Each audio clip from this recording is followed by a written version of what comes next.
আসসালামু আলাইকুম। কেমন আছেন আপনারা সবাই? আশা করি সবাই আল্লাহর রহমতে অনেক ভালো আছেন। আজকে আমি আপনাদের সম্মুখে আপনাদের নবম দশম শ্রেণীর পদার্থবিজ্ঞান বইয়ের ৭৮ পৃষ্ঠার একটি অঙ্ক নিয়ে হাজির হয়েছি, যেটি তৃতীয় অধ্যায় বল সম্পর্কিত একটি গাণিতিক সমস্যা।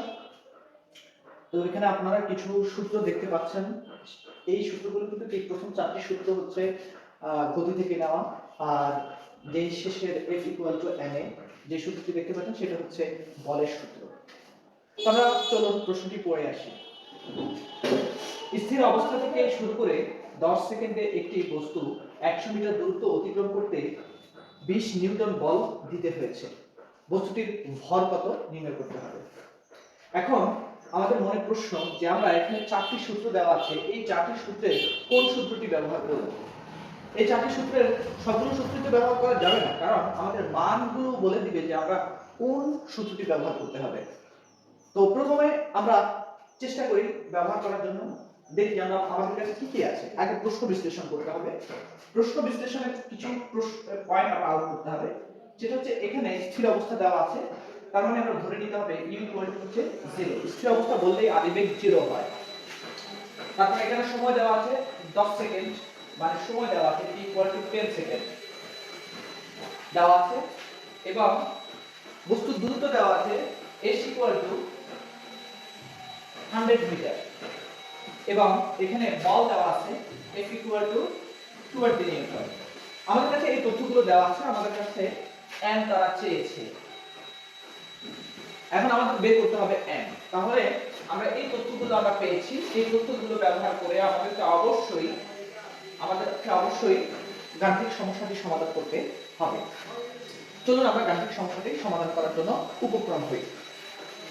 v equal to u plus at, এখানে আমাদের আদিবেগ দেওয়া আছে, সময় দেওয়া আছে, এখান থেকে ত্বরণ বের করা যায়, কিন্তু সমস্যাটা হচ্ছে এখানে v মানে শেষ বেগ আমাদের দেওয়া নেই, সুতরাং শেষ বেগ আমাদের দিতে হবে। কিন্তু শেষ বেগ আমাদের এখানে প্রশ্নের তথ্যের মধ্যে কোথাও শেষ বেগ দেওয়া নেই। এরপর আসুন আমরা s equal to u plus v by 2 into t, এখানে u আমাদের আছে, t আমাদের আছে, কিন্তু শেষ বেগ নেই, তার মানে এই প্রশ্নটাও আমরা এই সূত্রটাও আমরা ব্যবহার করতে পারছি না। এরপর আসুন আমরা h equal to ut plus half of at square, এখানে আমাদের s এর মান রয়েছে, s এর মান হচ্ছে 100 মিটার, t এর মান রয়েছে 10 সেকেন্ড, এবং u এর মান রয়েছে 0, এবং আমাদের এটা বের করে নিতে হবে। যেহেতু আমরা জানি যে যদি আমাদের এই n এর মানটা বের করতে হয়, আমাদের f এর মান দেওয়া আছে, কিন্তু a এর মান বের করে নিতে হবে, এছাড়া m বের করা সম্ভব হবে না। তাহলে আমরা f ইকুয়াল টু m ব্যবহার করার জন্য আমাদের এটা প্রয়োজন। এখন এই প্রয়োজন হবে, আর এটা বের করতে হলে আমাদের এই সূত্রগুলো যে কোনো একটি ব্যবহার করতে হবে। এখন আমরা প্রথম দুটি ব্যবহার করতে পারছি না। এবার আসুন আমরা এটা মোটামুটি ব্যবহার করা যাচ্ছে বলে আমরা মনে করতে পারছি, কিন্তু পরেরটার দিকে আমরা খেয়াল করি। এখানেও আমাদের a বের করতে হবে, s আছে, u আছে, কিন্তু আমাদের শেষ বেগ নেই, তাহলে আমাদের শেষ বেগ বের করে নিতে হবে, কিন্তু সেটাও আমরা ব্যবহার করতে পারছি না, সেটা আমাদের কাছে নেই। সুতরাং আমরা এই সূত্রটি ব্যবহার করতে হবে। যদি আমরা এখানে nটা বের করতে হয়, তাহলে আমাদের অবশ্যই এটা ব্যবহার করতে হবে। তো সুতরাং আমরা সমাধান করতে চাই। চলুন আমরা লিখব, আমরা জানি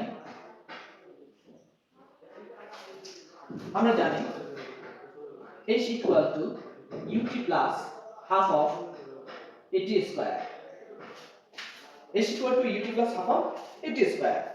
এখন আমরা এখানে একটা কাজ করব, u টাকে আমরা ut এই রাশিটাকে আমরা পুরোপুরি বাদ দিয়ে দেব। যেহেতু কেন বাদ দেব সেটা বলছি। যেহেতু u ইকুয়াল টু 0, এই 0 এর সাথে যদি আমি t গুণ করি তাহলে উত্তর হবে 0, তাহলে ওই 0টা আমাদের লেখার দরকার হচ্ছে না। আমরা এখান থেকে a বের করব। তো a কিভাবে বের করব সেটা আপনারা দেখুন। 2 এটা আছে এখানে ভাগে, এই পাশে সমান চিহ্ন এই পাশে চলে আসলে হয়ে যাবে গুণে, তাহলে হয়ে যাবে at স্কয়ার। এবার আমরা at স্কয়ারটা আগে লিখব, তারপর 2s লিখব।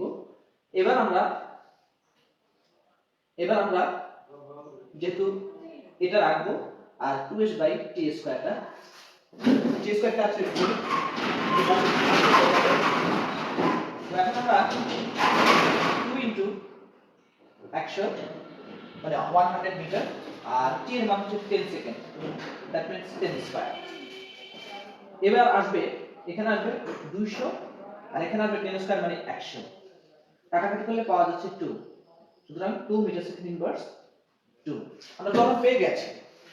এখন আমরা আমাদের কাছে বল রয়েছে, ত্বরণ আমরা পেয়ে গেছি, সুতরাং m বের করতে কোনো বেগ পেতেই হবে না, তাহলে আমরা লিখে ফেলতে পারি আবার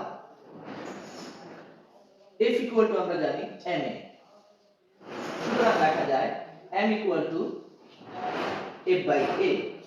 আমরা জানি F হচ্ছে 20 নিউটন, সুতরাং 20 আর a হচ্ছে 2 মিটার সেকেন্ড ইনভার্স 2, সুতরাং কাটাকাটি করলে 10 দুগুণে 20, সুতরাং পাওয়া যাচ্ছে কেজি। এটার অ্যানসারটা হবে কেজি। এখন আসুন এভাবে করলেই হবে না, আপনাদের ডাটাগুলো লিখতে হবে, আমরা ডাটাগুলো লিখে ফেলি পরের সময়। তবে নিয়ম হচ্ছে আগে ডাটা লেখা, তাহলে আমরা আগে ডাটাগুলো লিখে ফেলি, এরপরে আমরা ডাটাগুলো লিখে ফেলি। আমরা s ইকুয়াল টু পেয়েছি 100 metre, u equal to 0, t equal to 10 second, f equal to 20 Newton, আমাদের কাছে চেয়েছে m ইকুয়াল টু 1। সুতরাং এটাই হচ্ছে আমাদের উদ্দিষ্ট সমাধান। আশা করি আপনারা এই অঙ্কটির মাধ্যমে কিছুটা হলেও বুঝতে পেরেছেন বল সম্পর্কিত একটা সামান্য সমস্যা। ধন্যবাদ সকলকে, আশা করি সবাই ভালো থাকবেন এবং বেশি বেশি পদার্থবিজ্ঞানের অঙ্কগুলো চর্চা করবেন। ধন্যবাদ সবাইকে।